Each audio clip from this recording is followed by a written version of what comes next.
So, but we did so much. There were so many things I remember when I was on that farm that summer was a big deal. That's why I picked that. You know, that's when I had a truck that, you know, I drove my own truck that worked around the clock. But one of our jobs, me and my cousin, he was 2-3 years older than me.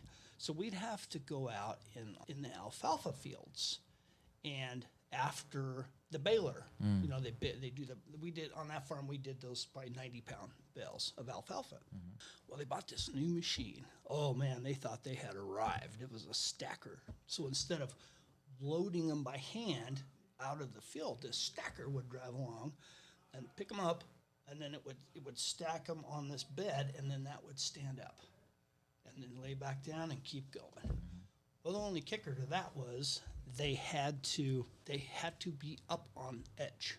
Well, the baler doesn't always drop them that way. So we would walk, me and my cousin would start here and here and walk the entire field and meet in the middle and flipping those bales so the stacker could pick them up.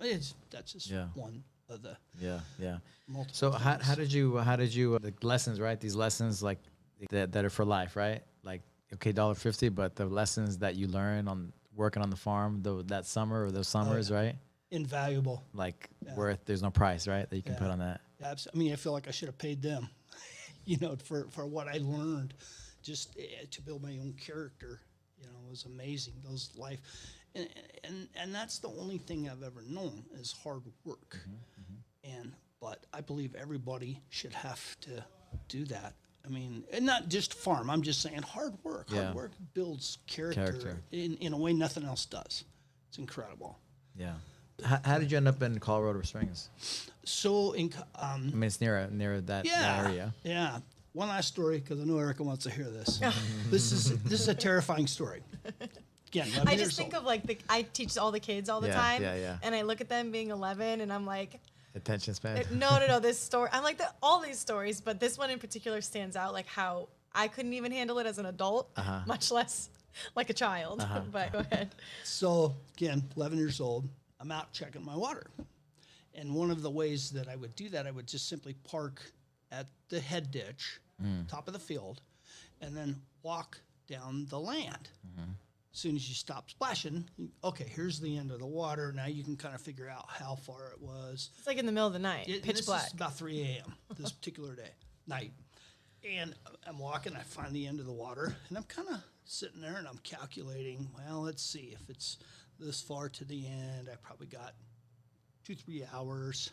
And I'm standing there, and it's pitch black, and it's very quiet. And all of a sudden, I hear something splashing in the water behind me, walking down the land. It had 4 legs. To this day, I don't know what it was. But that thing, there are a lot of mountain lions. It could have just been its neighbor's friendly dog. I don't know. But it was pitch black, couldn't see, and I hear this thing walking in the water towards me, between me and the truck.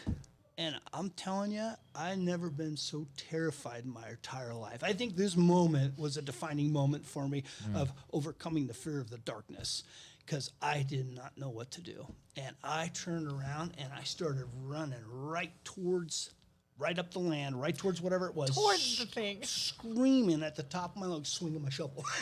Oh, wow. Never saw it, don't know what it was, but yeah, that was definitely one of those. Run towards the bullets, huh? Yeah, He ran straight towards it. Ran right Most people towards run it. away. He just ran straight at it. Hey, I think it was between me and my truck, and that's a bad place to be. So, but that was. I had to sneak that one in there for Erika, because that was one of my favorite stories. I don't know. Terrifying. Yeah, because when you're scared, you have a choice to run or to fight, and fight you or chose to flight. and you chose to fight. Chose to freeze fight. too, right? Yeah. Sometimes people freeze, right? So, but you. Yeah, very very scary moment, but yeah. So that's part of Awesome. That's probably when my gray hair started.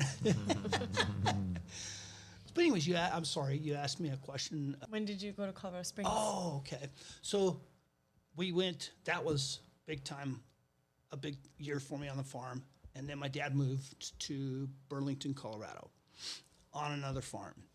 So at that point, when I was in 8th grade, I moved to Colorado and to live with my dad on the farm. Because I just loved it. And so I'd worked summers, you had to feed the cattle. So you'd be out there in a blizzard, you know, with a truckload of hay, you're out there busting them bells. And so anyways, that was my, you know, I stayed on the farm. And then when I graduated from high school is when I moved to Colorado Springs. And I moved there in January of '84. And I went up there to go to college because at this point I decided I wanted to be a mechanic. Okay. You know, in my senior year, I worked as a mechanic, a little small town garage there in Burlington. And that's how I ended up in Colorado Springs, was for college. And so I started first year, I went in the middle of the year, January of '84.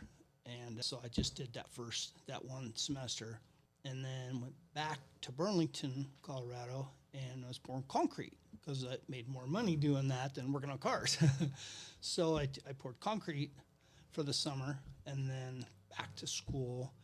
And I think it was a little over 2 years. It was a community college. I don't have a degree. I was done with it. School was not my thing. But I wanted those automotive courses. I took all their